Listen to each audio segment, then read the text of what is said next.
UDF സ്ഥാനാർത്ഥി Sasi തരൂരിന് police സംരക്ഷണം നൽകണമെന്ന് BJP ജില്ലാ പ്രസിഡന്റ് VV രാജേഷ്. UDF സ്ഥാനാർത്ഥിയോട് പാർട്ടി പ്രവർത്തകർക്കും പൊതുജനത്തിനും വെറുപ്പാണെന്നും അതുകൊണ്ടാണ് പ്രവർത്തകരും ജനങ്ങളും സ്ഥാനാർത്ഥിയെ കൂകി വിളിക്കുന്നതും കയ്യേറ്റം ചെയ്യുന്നതും എന്ന് അദ്ദേഹം പറഞ്ഞു. ഞങ്ങൾക്ക് ഈ അവസരത്തിൽ ആവശ്യപ്പെടുവാനുള്ളത് UDFന്റെ സ്ഥാനാർത്ഥിയോട് UDFന്റെ പ്രവർത്തകർക്ക് തന്നെ വിയോജിപ്പും വ്യത്യസ്ത അഭിപ്രായമുണ്ടെന്ന് ആദ്യ നാളുകളിൽ തന്നെ ലഭ്യമായ വിവരങ്ങൾ വെച്ചുകൊണ്ട് ഞങ്ങൾ പറഞ്ഞിരുന്നു. സ്ഥാനാർത്ഥി പര്യടനം തുടങ്ങിയതോടുകൂടി അത് മറനീക്കി പുറത്തു വന്നിരിക്കുകയാണ്. കഴിഞ്ഞ ദിവസം കോവളം നിയോജക മണ്ഡലത്തിലെ ബാലരാമപുരത്ത് വെച്ച് UDF സ്ഥാനാർത്ഥിക്ക് നേരെ UDF പ്രവർത്തകർ, കോൺഗ്രസ് പ്രവർത്തകർ തന്നെ കൂക്കിവിളികളും ഷാള് വലിച്ച് മുഖത്തെറിയുന്ന സംഭവം ഉണ്ടായി. അത് അവിടെ അവസാനിക്കുമെന്നാണ് ഞങ്ങൾ കരുതിയത്.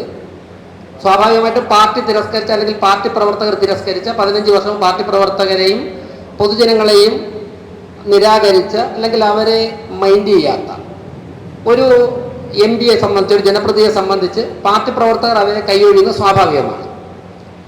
എന്നാൽ കോവളം നിയോജക മണ്ഡലത്തിൽ നിന്ന് ആരംഭിച്ച പ്രവർത്തകരുടെ വിയോജിപ്പും പ്രതികരണവും കഴക്കൂട്ടം നിയോജക മണ്ഡലത്തിലെ മണ്ണന്തലയിൽ എത്തിയപ്പോഴേക്കും അത് കയ്യാങ്കളിയുടെ രൂപത്തിലേക്ക് മാറി.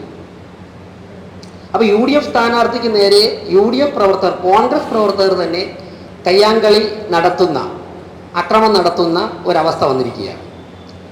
അപ്പോൾ പോലീസ് ഇടപെട്ടതിൻ്റെ വീഡിയോ ക്ലിപ്പുകളൊക്കെ തന്നെ പൂഴ്ത്തി വച്ചിരിക്കുന്നത് കൊണ്ടാണ് അത് പൊതുസമൂഹം അറിയാത്തത്.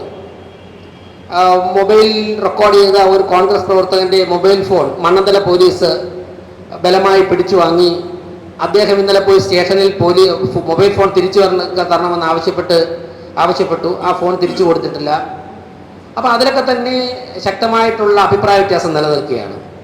ഒടുവിൽ മനസ്സിലാകുന്നത് സ്ഥാനാർത്ഥിയുടെ പാദത്തിലെ നഖം മുറിഞ്ഞു, അവിടെ പരിക്ക് പറ്റിയെന്നാണ് മനസ്സിലാകുന്നത് ഈ കയ്യാങ്കളിയിൽപ്പെട്ടിട്ട്. അപ്പോൾ UDF സ്ഥാനാർത്ഥിക്ക് പോലീസ് സംരക്ഷണം കൊടുക്കണം, കോൺഗ്രസ് പ്രവർത്തകരിൽ നിന്നും പോലീസ് സംരക്ഷണം കൊടുക്കണമെന്ന് ഞങ്ങൾ ആവശ്യപ്പെടുകയാണ്. കാരണം ഇതൊരു സാമൂഹ്യ പ്രശ്നമായിട്ട് മാറുകയാണ്. അപ്പോൾ മറ്റൊന്ന്, ഇത്രത്തോളം പാർട്ടി പ്രവർത്തകർ വിയോജിപ്പുള്ള ഒരു സ്ഥാനാർത്ഥിയെ ഫീൽഡ് ചെയ്യുമ്പോഴേക്കും ആ നേതൃത്വം തന്നെ ആലോചിക്കണമായിരുന്നു. അപ്പോൾ 2-3 സ്ഥലങ്ങൾ, പിന്നെ മറ്റൊന്ന് അത് അവരുടെ ആഭ്യന്തര കാര്യമാണ്, ഞങ്ങൾ ഇടപെടുന്നില്ല. കാരണം പല കോൺഗ്രസ് ലീഡ് ചെയ്തുകൊണ്ടിരുന്ന ബൂത്തുകളിലെയും സ്വീകരണങ്ങൾ ഒഴിവാക്കിയെന്നാണ് മനസ്സിലാക്കുന്നത്. കഴക്കൂട്ട അസംബ്ലി മണ്ഡലത്തിൽ നടന്ന സ്വീകരണം അന്വേഷിച്ചാൽ അറിയാം. പാർട്ടി പ്രവർത്തകർ എന്നുള്ള രോഷം ഭയന്ന് ഒരു 10-15 പ്രധാനപ്പെട്ട കോൺഗ്രസ് ലീഡ് ചെയ്യുന്ന പ്രദേശത്തെ ബൂത്തുകളിൽ സ്വീകരണം ഒഴിവാക്കിയെന്നാണ് ഞങ്ങൾക്ക് മനസ്സിലാക്കാൻ സാധിക്കുന്നത്. 2 ആഴ്ച മുമ്പ് കരിക്കകം പ്രദേശത്ത് അദ്ദേഹത്തെ അനുകൂലിക്കുന്നവരും അദ്ദേഹത്തെ എതിർക്കുന്നവരും തമ്മിൽ സംഘർഷം നടന്ന് ശ്രീകാര്യം പോലീസ് സ്റ്റേഷനിൽ പരാതി കൊടുത്തിട്ടുണ്ട്. അതിൻ്റെ കോപ്പി ഇന്നലെ മാധ്യമപ്രവർത്തകർക്ക് ലഭിച്ച കോപ്പി എനിക്ക് കിട്ടി. ഞങ്ങളുടെ അതിൻ്റെ കോപ്പിയുണ്ട്. അപ്പോൾ ഇത്തരത്തിൽ കോൺഗ്രസിൻ്റെ സ്ഥാനാർത്ഥി പര്യടനം, കോൺഗ്രസിൻ്റെ സ്ഥാനാർത്ഥിയോടുള്ള വിയോജിപ്പ് മൂലം ഒരു സാമൂഹ്യ പ്രശ്നമായി മാറുന്നുണ്ട്. അപ്പോൾ തിരഞ്ഞെടുപ്പിന് മുൻപ് ഇത്തരത്തിലുള്ള അത്യാഹിതങ്ങളൊന്നും, അല്ലെങ്കിൽ അത് വലിയ അക്രമത്തിലേക്ക് പോകാതിരിക്കാൻ വേണ്ടി പോലീസും കോൺഗ്രസ് നേതൃത്വവും ശ്രദ്ധിക്കണമെന്നാണ് ഞങ്ങൾക്ക് പറയാനുള്ളത്. UDF സ്ഥാനാർത്ഥി ശശി തരൂരിനോട് പ്രവർത്തകർക്ക് തന്നെ വെറുപ്പാണെന്നും അതുകൊണ്ടാണ് പ്രവർത്തകർ പ്രചരണ വേദികളിൽ സ്ഥാനാർത്ഥിക്കെതിരെ കൂകുകയും കയ്യേറ്റം ചെയ്യുകയും ചെയ്യുന്നതെന്ന് BJP ജില്ലാ പ്രസിഡന്റ് VV രാജേഷ് പറഞ്ഞു. കഴിഞ്ഞ ദിവസമായിരുന്നു കഴക്കൂട്ടത്തെ പ്രചരണ വേദിയിൽ വെച്ച UDF സ്ഥാനാർത്ഥി ശശി തരൂരിനെ പാർട്ടി പ്രവർത്തകർ തന്നെ കയ്യേറ്റം ചെയ്തത്. എന്നാൽ പാർട്ടിക്കാർ സ്ഥാനാർത്ഥിയെ ആക്രമിക്കുന്ന ദൃശ്യങ്ങൾ പോലീസ് പൂഴ്ത്തിവെച്ചുവെന്നും UDF സ്ഥാനാർത്ഥിക്ക് പോലീസ് സംരക്ഷണം നൽകണമെന്നും VV രാജേഷ് കൂട്ടിച്ചേർത്തു. തെരഞ്ഞെടുപ്പ് പ്രചരണ വേദികളിലെ ഇത്തരത്തിലുള്ള കയ്യേറ്റവും തമ്മിലടിയും സാമൂഹിക പ്രശ്നമായി മാറി തെരഞ്ഞെടുപ്പിന്റെ സുഗമമായ പോക്കിനെ ബാധിക്കാതിരിക്കാൻ പോലീസ് ശ്രദ്ധിക്കണമെന്നും അദ്ദേഹം പറഞ്ഞു. പല ബൂത്തുകളിലും സ്ഥാനാർത്ഥിയോട് പ്രവർത്തകർക്ക് വലിയ ആത്മരോക്ഷമുണ്ട്.